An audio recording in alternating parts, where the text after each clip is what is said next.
asalaamaaleykum mbokki Ndakaaru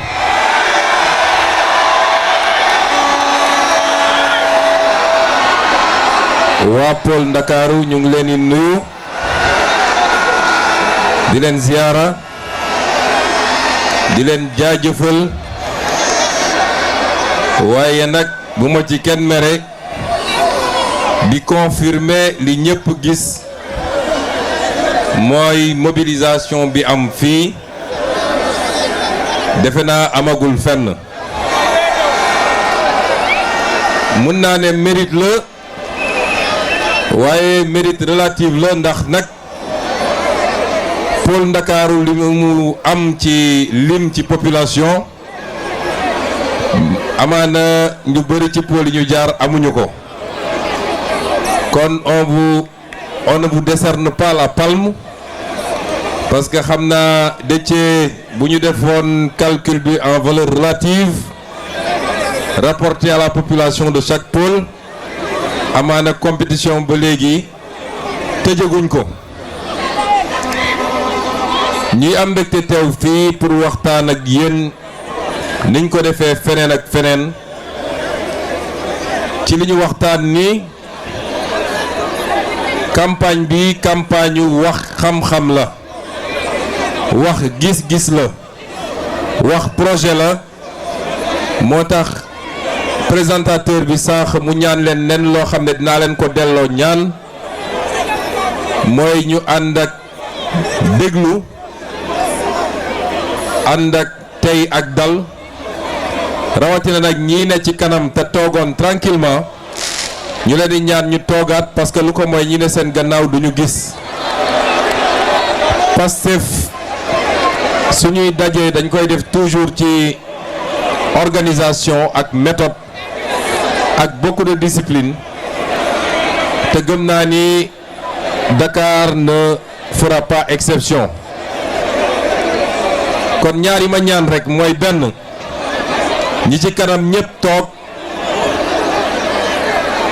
ba mën a permettre ñëpp ñu am visibilité ci ñun ñi di waxtaan ñaareel bi ñu ànd ak déglu ndax anami nañu animation bu bëri balaa kàddu gi di ñëw te buñ ko paree di ngeen reprendre animation bi incha allah ñu fas yéene tënk suñu waxtaan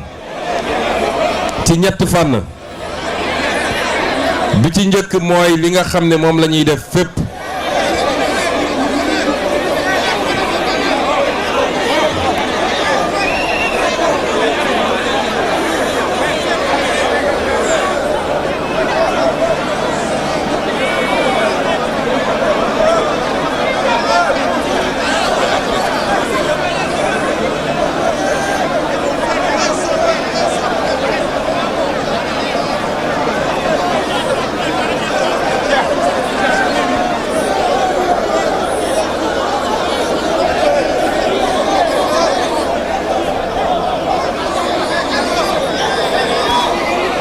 may ñaan yéen ñi ne ci kanam gis ngeen ñi ne ci tribune yi ni ñu discipliné ñële ci tribune yi ñaari tribune yi ak ñi ne ci gannaaw kon loolu laay ñaan ñi ne ci kanam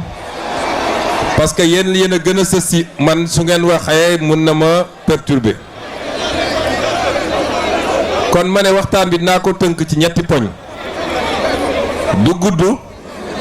waaye dañoo bëgg mu am njëriñ bi ci njëkk mooy dinañu waxtaan ci pôle bi nga xam ne mooy pôlu Ndakaaru ñaareel bi mooy dinañu waxtaane tuuti ci wàllu politique ci offre programmatique yoo xam ne mu nga jóge feneen te ñu jàpp ni baaxul ci réew mi ñetteel bi mooy dinañu wax nag ci mujjantelu campagne bi mooy li ci des su may wax pôle Ndakaaru nag daf may permettre ma démarrer ko ci li nga xam ne moom la ñu ubbee la vision 2050 mooy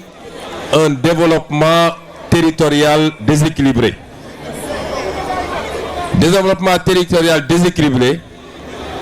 mooy réew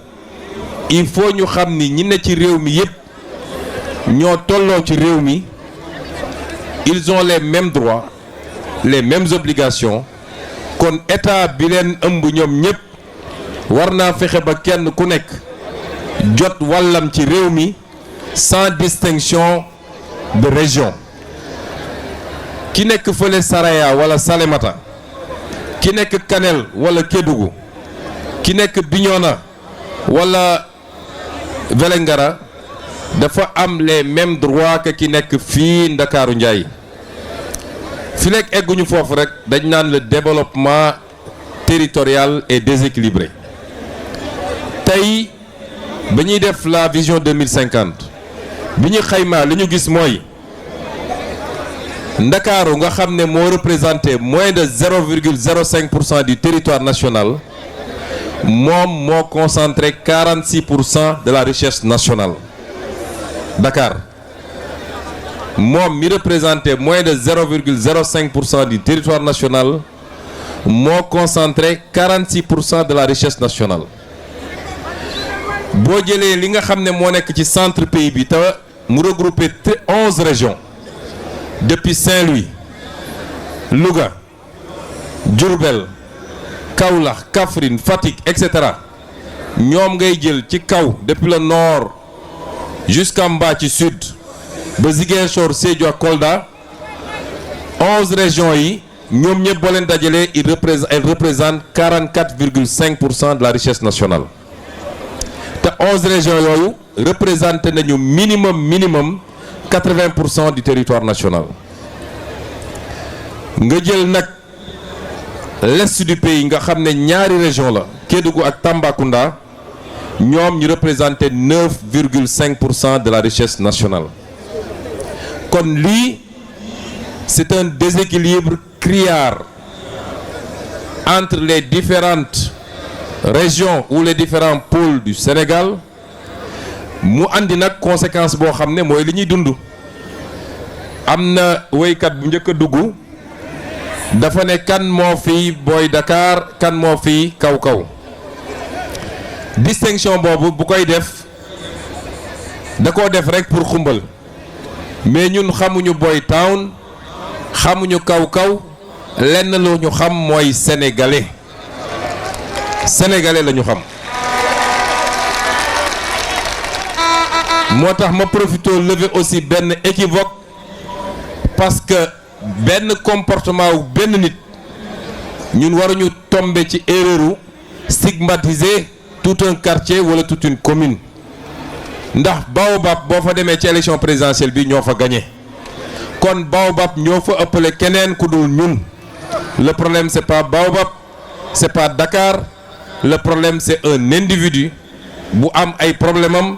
boo xam ne à la base de jóge ndax kenn ku ne nañ la yaree sa kër boo génnee ci biti noonu ngay comporté woo kon du problème mu Baobab du problème mu Ndakaaru bi élection bi passé ñoo fi gagné largement te élection bi ñu jëm ce sera plus profond encore incha allah kon kuy woote borom Ndakaaru te mënoo gagné dara ci Ndakaaru mooy mag buy nax boppam et bu ñu tombé mukk dans ce piège mais déséquilibre boobu am entre les différentes zones du Sénégal moo tax lu bari ci ñun ñii à commencer par man on s'est retrouvé à Dakar alors que bu ñu amoon le minimum fa ñu dëkk peut-être ñu bari ñu nekk fii diggante Guédiawaye Pikine Kër Massar Rufisque Dakar ils ne seraient pas là ils seraient chez eux moo tax ñu ne il faut rectifier et corriger ce déséquilibre territorial dans la vision 2050 gannaaw bu ñu développer li ñu bëgg a développer ba pare l'équilibre sera 46% ñi am Dakar dañ koy wàññi ba mu ñëw 29%. boo ñëwee pôle centre boobu ma tuddoon nga xam ne 44% la war nañ ko yóbbu ba 51%. waaye boo demee ci pôle est bi moom moo war a ñëw à 20%. lii boo ko defee suñu nee nag dañuy wàññi Dakar dañu bëgg nit ñi comprendre koom-koomu Sénégal de manière générale day yokku de manière substantielle dañ koy yokk mais ñu redistribuer ko ba yeneen pôles yi yeneen régions yi jot ci seen wàll loolu mooy permettre ñenn ñi nga xam ne tey ñi ngi ci Dakar et dans des conditions difficiles juróomi nit loué benn chambre xëy nekk ci mbedd mi di jaayante pour am lu ñu yóbbu ñooñu su dee yaa ngi jóge woon Kaffrine wala Ziguinchor wala nga jóge Kaolack wala nga jóge fu mu munti doon bu dee def nañ li ñu war a def foofu ci pôle bi te pôle yooyu yëpp bi ma fa jaaree expliqué naa lañ fa war a def à partir du potentiel qu'il y a dans ce pôle ils préféreront repartir fa ñu dëkk am fa seen sutura loolu mooy permettre Dakar noyyi Dakar aéré balaa nga naan maa ngi sonal sa bopp di def de nouveaux pôles urbains à l'intérieur de Cap-Vert nga créer les conditions non seulement de l'exode rural mais que les populations repartent vers leur ruralité mën a am li ñuy am ci mbay mi am ko ci càmm gi am ko ci industrie ñuy tabax foofu am ko ci mines yi ñuy développer foofu loolu mooy suñu vision économique mais le pôle de Dakar boo ko jëlee moom li tax ñu def ko pôle moom dong en termes de superficie soo ko nattee ak yeneen pôles yi da nga naan li tax pôle Dakar nekk pôle mais yàlla dafa def depuis bi tubaab bi jëlee capitale bi Ndar andi ko Dakar ñu am une économie boo xam ne dañ ko centraliser à Dakar mu créé benn macrocéphalie lépp nekk biir Dakaru loolu tax ñu def ko pôle ñu ne pôle boobu nag lan lañ ci fas yéene def lan mooy configuration pôle bi ci jamono ji le pôle de Dakar en termes de population fait 4 100 000 habitants à l'horizon 2050 war naa nekk 6 100 000 habitants donc une progression substantielle le pôle de Dakar boo jëlee le PIB par habitant moom moo ëppale actuellement ci Sénégal yëpp parce que c'est 1 800 000 francs par habitant looloo tax nag ñëpp jóge ci biti parce que yeneen pôles yi ay 400 000 francs nga fay fekk ñi ci gën a bëri le 600 000 francs y a que le pôle est muy Kédougou ak Tamba moo egg 1 million rond mais 1 million boobu mooy 1 million sur le papier parce que or bi fa am ba tax ñu egg foofu xam ngeen ni or bi Sénégal gisu ci dara kon théoriquement c'est 1 million mais population Tambacounda population Kédougou boo leen doon seet ñoo gën a ndóol ci Sénégal ndax gisuñu xaalis bi nga xam ne moo jóge ci or bi moo jóge ci yeneen yi ñuy exploité foofu marbre bi mi ngi foofu ñu koy exploité ak yeneen ñu ne à l'horizon 2050 pôle bi dafa war a atteindre 10 millions par habitant en termes de PIB rapporté à l'habitant ñu ne lan mooy taux d'emploi bi ñi fi nekk en âge de travail war a liggéey pôle bi mi ngi actuellement à 29%. C'est le taux le plus élevé au Sénégal mais à l'horizon c'est encore très faible moo tax ñu ne à l'horizon 2050 on veut l'amener à 40%. mais loolu naka lañ koy defee lan mooy les grands projets 2050 du pôle ma commencé ko par li nga xam ne mooy la culture ndax ñu bëri dañuy laaj lan mooy place culture ci projet bi Senghor moo doon wax la culture est au début et à la fin du développement wax na dëgg culture dafa am solo en dehors des aspects identitaires foo dem la ñuy ràññee les peuples entre eux mooy naka la ñuy solo naka la ñuy lekkee lan mooy seen art culinaire tey nee nañu ceebu jën def nañ ko patrimoine universel mais ñu identifié ko au Sénégal naka la ñuy feccee naka la ñuy tëggee loolu mooy le premier identifiant d'un peuple te ci biir peuple boo gis day am ay spécificité ndax nañuy feccee en Casamance bokkul ak ni ñuy feccee Fouta boo demee Fouta riiti lañ fay def boo demee Casamance bëgërëb lañ fay def donc culture dafa am solo ci peuple ba tax ñun dañoo fonk culture bi ñu toogee dégg ngeen y a une vingtaine de jours wala un mois li nga xam ne mooy la copie privée artistes yi yàgg koo jooy te amuñu ko il y a à peu près 25 jours jàllale lañu en conseil des ministres le décret bi nga xam ne depuis des années ou des décennies artistes yaa ngi doon daw ci gannaaw loolu. dégg ngeen ñu ne Pastef fay na les droits d'auteur li muy utiliser ci campagne bi ci ay son ñun rek pour le moment laa déggagum ci ay coalition wala ay parti yu ko fay kon ñun culture xam nañu lan mooy valeur am te bëgg nañu nitu culture di dundee culture moo tax ci pôle Ndakaaru damay commencer par le hub culturel. Dakar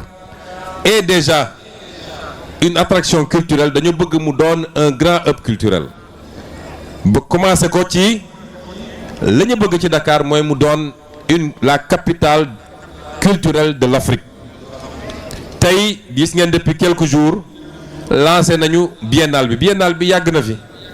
biennale des arts des lettres etc. mais dañu bëgg biennale bi jël une dimension 10 fois plus importante que ce qu'elle est aujourd'hui mu doon une source de rayonnement de notre pays à travers le monde entier mais dañu bëgg aussi benn écosystème bu dynamique boo xam ne lépp luy industrie culturelle à travers toute l'Afrique ñu mun a am centralisation ici au Sénégal ou à défaut mu doon un des foyers forts de la culture ñu ngi koy jaarale ci cinéma bi ci la production de séries ñëpp xam nañ ni sénégalais yi am nañu capacité ci production ay séries ba léegi séries yi ñu ngi koy transcrire ci anglais ci français chaîne internationale yi sax di ko jàllale mi ngi jaar aussi ci les arts visuels di jaar aussi ci lépp loo xam ne dafa jëm ci production musicale loolu mooy premier élément bi nga xam ne bëgg nañu Dakar ni ko Senghor bëggee woon ba tax mu organiser woon le festival des arts nègres noonu la ñu bëggee dundalaat art ak culture ak léegi lu jëm ci noonu ba Sénégal doon ci benn royukaay ci Afrique mu war a yomb nag parce que Sénégal gis nga art dafay ànd ak stabilité ak paix foo xam ne ay balang fay tàkk nit ñaa ngi fay dóor jaasi nit ñi dinañ tal leneen lu dul art lu dul fecc lu dul peinture wa ak yeneen mais Sénégal am na stabilité démocratique nu mu métti on parvient à faire des alternances mu jaar par les urnes kenn mësul dégg coup d'état au Sénégal kon tey li ñeneen ñàkk te ñu ñaanal leen ñu am ko ndax ñun panafricain la ñu jàmm la ñu bëgg ci continent bi mais en attendant loolu di am nous avons utilisé lii nga xam ne atu la pour capter tout ça ñaareel bi mooy on veut que Dakar soit un hub du savoir de la science de la technologie de la production scientifique loolu tey am nañu un petit avantage yéen a ngi gis ni ay xale dinañ jóge Congo jóge ba Cameroun jóge yeneen réew yi di ñëw jàng ci fii Sénégal parce que am nañu ay institut de formation yoo xam ne qualité bi mu am pour le moment eggagul qualité bi ñu bëgg comme les pays développés mais raw na lu bëri ci pays yi nga xam ne rawatina ñi nga xam ne ñoo bokk langue bi ñuy gën a utiliser muy la langue française ñu bëgg donc ce hub du savoir par la promotion d'écoles de renommée ñu gën koo travailler bëgg nañu mu doon un hub des métiers du savoir également par le conseil et l'ingénierie Sénégal am nañu ay borom xam-xam réew yu bëri bu ñu bëggee def ay consultation ay Sénégalais lañu jël si suñu cabinet d'expertise yi expertise comptable